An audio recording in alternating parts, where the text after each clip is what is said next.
ایک شبہ کا ازالہ میں یہاں کر دوں.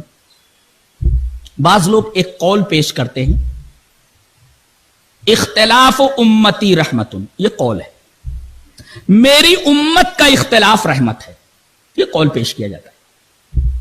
کیا امت کا اختلاف رحمت ہے؟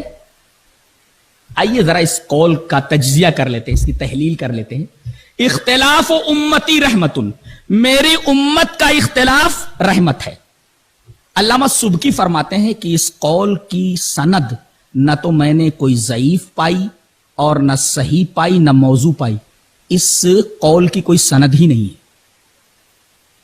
ظاہر ہے کہ یہ بے سند بات ہے. جس قول کے پیچھے کوئی سند نہ ہو وہ پائے استناد کو کیسے پہنچ سکتی ہے؟ علامہ سبکی فرماتے ہیں اس کی کوئی سند ضعیف بھی نہیں، کوئی سند موضوع بھی نہیں، اس کی سند ہی ہم نے نہیں پائی. ہاں، الفاظ کے اختلاف کے ساتھ ایک قول ملتا ہے الکفایہ فی علم الروایہ خطیب کی اور تاریخ دمشق ابن عساکر کی. اس میں قول ملتا ہے کہ اختلاف امتی رحمتن، میری امت کا اختلاف رحمت ہے. ایسا نہیں بلکہ ایسا ہے اختلاف اصحابی لکم رحمتن، میرے صحابہ کا اختلاف تمہارے لیے رحمت ہے. امت کا اختلاف رحمت نہیں، صحابہ کا اختلاف رحمت ہے. آئیے ذرا اس قول کا بھی تجزیہ کر لیتے ہیں. محدثین نے جب اس قول کی سند کی جانچ پڑتال کی تو پتہ یہ چلا کہ اس کے اندر کئی راوی گڑبڑ ہیں. سب سے بڑا راوی جو اس میں ہے سلیمان ابن ابی کریمہ.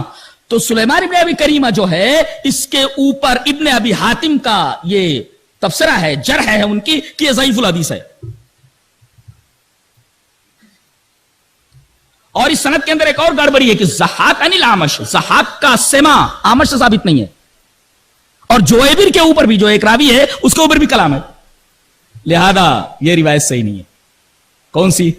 اختلاف اصحابی لکم رحمتن، یہ قول بھی صحیح نہیں ہے. اور یہ اگر کہا جائے کہ لوگ کہتے کہ یہ حدیث ہے، صحیح نہیں ہے. ایک چیز اور پیش کی جاتی ہے کہ اصحابی کا نجوم، میرے صحابہ ستاروں کی طرح ہیں، تو ان میں سے جن کی بھی تم اقتدا کر لو ہدایت پا جاؤ گے. سوال یہ ہے کہ یہ جو قول ہے جسے حدیث بنا کر کے پیش کیا گیا ہے یہ صحیح ہے، درست ہے یا نہیں ہے؟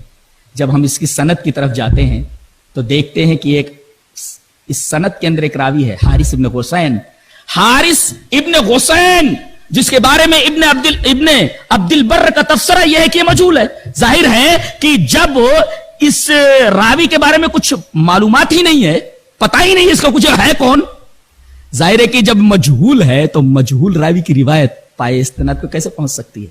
لہذا اختلاف امتی رحمتن، الفاظ کے اختلاف کے ساتھ اختلاف اصحابی لکم رحمتن، نیز اصحابی کا نجوم، یہ ساری کی ساری روایتیں ہیں جو اس بات کی تائید میں پیش کی جاتی ہیں کہ اختلاف کسی نہ کسی ناحیے سے رحمت ہے، بالکل صحیح نہیں ہے. اس لیے کہ یہ ساری روایتیں پائے استناد کو اور درجے استناد کو نہیں پہنچتی ہیں.